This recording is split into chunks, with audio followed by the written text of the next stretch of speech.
All right, y'all, we've got a situation to deal with this morning.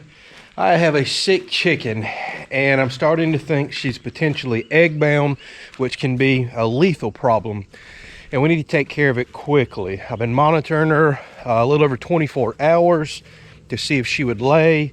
Wasn't sure if maybe she had a virus or some other illness going on, and I think I have made my mind up that she is egg-bound. So I just got back from the store, picked up some things. I'm going to show you what we're going to try to do to save her. What's going on, y'all? So I've got her isolated in the coop right here. So here she is. You can see she is just not feeling well. She's not wanting to get up and move. She's being really lethargic. You can pick her up and eventually she'll go move around, but she comes right back in and flops down. She's been doing this over a day. And she had signs of panting and distress yesterday, but it was only short-lived. But she's not doing good. All right, so let's head back to the house, and we're gonna whip up an Epsom salt bath, and I'm gonna explain some other things that I've done for her as well, and why we're gonna do this bath right here to try to get her back healthy.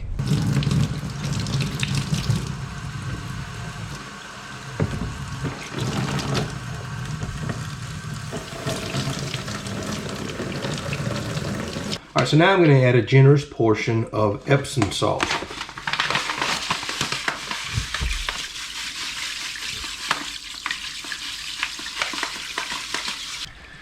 I'm going to get this nice and dissolved in a lukewarm water bath. We don't want to go too terribly hot here because the chicken will actually want to jump out and you could potentially scald them. And you don't want to have too cold of water because, well, that'll shock them, just like you don't like getting in a cold bath.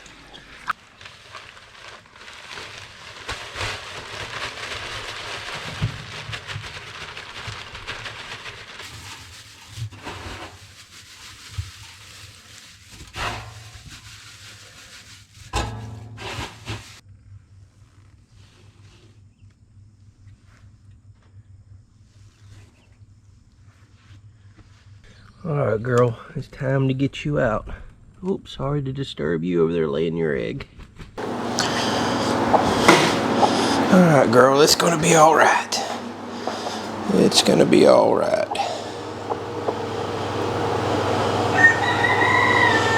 Alright, so what I'm doing here is soaking this chicken in about 3 to 4 inches of an Epsom salt bath. Like I said, it's lukewarm. The chicken seems to like it. She's not flopping around or giving me any issues. And I'm mainly trying to get the rear of her vent, actually soaking in this lukewarm water. So you got to understand what's going on here. If this chicken is having trouble passing the egg, which it appears she is, she's typically a daily layer. I have not seen an egg in like 36 hours. So she appears to be egg bound. She's showing all the symptoms, some panting, lethargic, does not want to get up.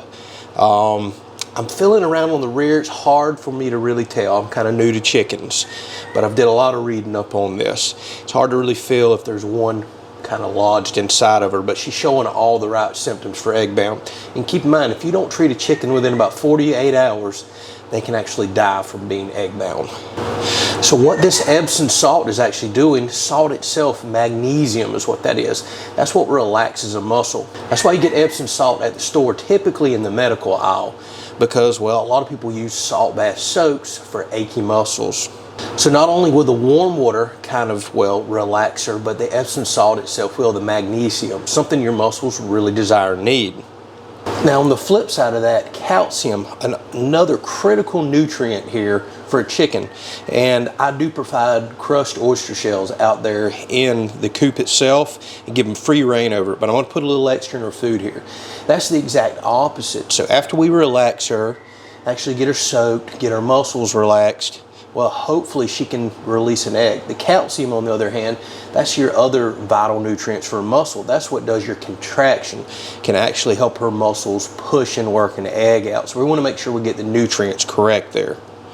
So I'm just going to gently soak her for probably close to 20 minutes in this salt bath. Hopefully that will help get the relaxation that she needs to pass this egg. and then I'm going to show you what I'm feeding her and giving her, because she's been so lethargic the last few days. She hasn't been eating or drinking well, and well, again, that's also critical for her surviving. She needs to get some sort of nutrients in her, and the fact that she hasn't been eating or drinking correctly means that, well, her electrolytes and other nutrients in her body are not where they need to be. So all this is adding up to a bad situation where we could lose her. All right, so I just soaked her in that salt bath for about 20 minutes. I've put her outside in her own pen. We'll discuss that in a second, but separating her from, well, the other chickens is a good idea for a lot of reasons.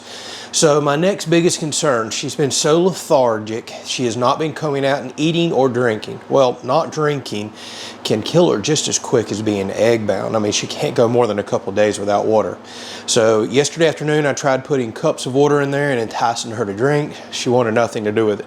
We've tried putting food in there, nothing to do with it. However, we jogged our memory. We remembered having chicks when they were babies. If we would wet or dampen their food, there's something about it they love. So I come up with an idea here. I've been taking little cups of their layer crumble feed right here, and you can fill it full of water and allow it to soak up. Well, guess what? That hydrates them. But because she is so worn out and exhausted and so lacking in nutrients, I have actually been giving her Gatorade. Believe it or not, this is sweet, this is sugary, this has some salts and stuff in it. Although be careful with this. This is highly concentrated for people. Right now, she needs it. I wouldn't give a chicken this long term for the simple fact that you're probably giving them more than they need. But she's in such a weak state, doesn't want to move around, so dehydrated. She needs all the electrolytes that you can give them. And they actually make electrolyte supplements for chickens. I'm probably going to start giving them those supplements after this experience right here. So I tried this morning. She gobbled it up. It took her a little while to try it. When she did, she gobbled it up. So I'm just taking little cups of their feed, which already has a lot of nutrients and all in it anyways, and I am pouring a Powerade in there. I know this seems so crazy. Give it a minute, it'll start soaking all the way through. Pour some more. You'd be shocked at how much this stuff absorbs this up. You can get a lot of Powerade in there actually. And if we can entice her to eat this again, well, she's actually getting a little bit of hydration and electrolytes along with her food when she does this. So this is a good way to get a stubborn chicken that just does not want to drink.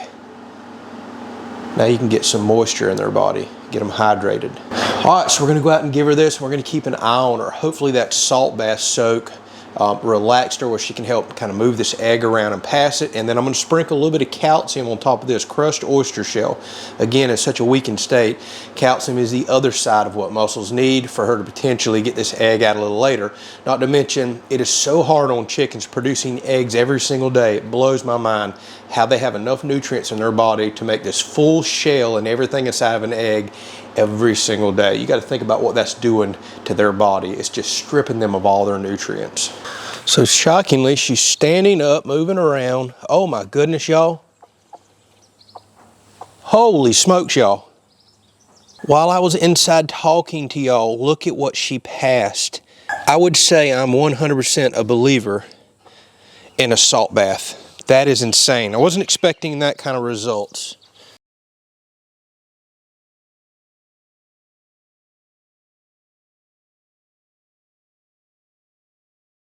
She's up moving around. She's got energy. Now she's found her food. Look, you can tell she is instantly relieved. So I'm going to go ahead and give her that feed as well. We're going to put some oyster shell on top. Let's go get some. All right, so here is a little tray that I'll leave them out here with all their oyster shell and some grit so they can grind up like seeds and things that I give them. But let's grab some fine crushed oyster shell, which is just pure calcium. Let's go give her that on top of her food.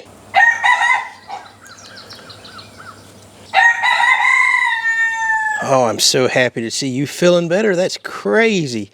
Y'all, I can't believe that worked so fast. I thought this was going to be a several-hour process, or I was going to have to soak her 2 or 3 times. Well, I'm going to let her gobble all this up and get her energy back.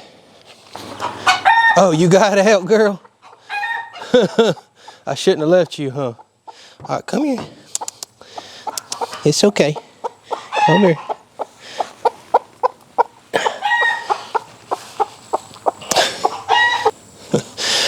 All right, so while I was gone to get a shovel to get that out, she's obviously feeling well enough now. Well, she just flew out on her own, which is fine. I've got the dogs put up. I was kind of prepared for that. She let me pick her back up, put her right back in here. So I'm gonna keep her in this little makeshift pen for just a little while, make sure she eats, rehydrates. I don't want her having to compete with food with the other chickens. She's obviously feeling 10 times better. So that's insane results. I'll be keeping a large bag of Epsom salt on the property from here on out.